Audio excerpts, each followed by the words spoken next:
শিগগিরই যুবকদের জন্য উৎসব আয়োজন করবে বাংলাদেশ, যেখানে বিমস্টেকের সদস্যভুক্ত দেশের তরুণ প্রতিনিধিরা অংশ নেবেন। বিমস্টেক শীর্ষ সম্মেলনে ইয়াং জেন ফোরামের ওয়্যার দ্য ফিউচার মিটস শীর্ষক প্রস্তুতি আয়োজনে এসব কথা বলেন প্রধান উপদেষ্টা।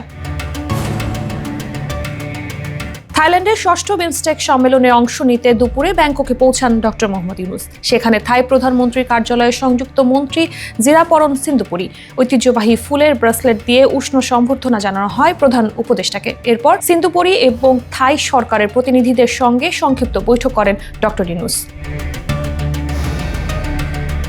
সেখান থেকে ব্যাংককের আইকন সিয়ামে বিমস্টেক ইয়াং জেন ফোরামে মূল বক্তব্য রাখেন প্রধান উপদেষ্টা। ফোরামটিতে বিমস্টেক সদস্য দেশ বাংলাদেশ, ভুটান, ভারত, মিয়ানমার, নেপাল, শ্রীলঙ্কা এবং থাইল্যান্ডের তরুণ উদ্যোক্তাদের একত্রিত করা হয়। তাদের মধ্যে ব্যবসায়িক সহযোগিতা এবং উন্নতির সুযোগ তৈরি করার উদ্দেশ্যে এই ফোরামের আয়োজন করা হয়।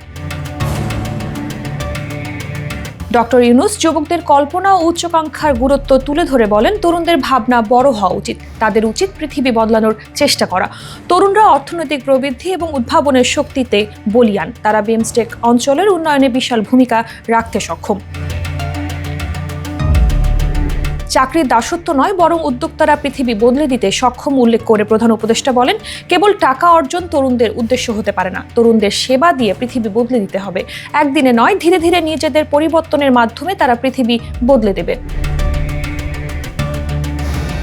সদস্য দেশগুলোর মধ্যে যুব, পরিবেশ এবং জলবায়ু সমস্যাগুলোর ওপর আরও বেশি মনোযোগ দেওয়ার ওপরও জোর দেন ডক্টর ইউনুস। তিনি জানান, বাংলাদেশ শিগগিরই তরুণদের জন্য একটি উৎসব আয়োজন করবে, যেখানে প্রতিটি বিমস্টেক দেশ থেকে তরুণ প্রতিনিধিরা অংশগ্রহণ করবে।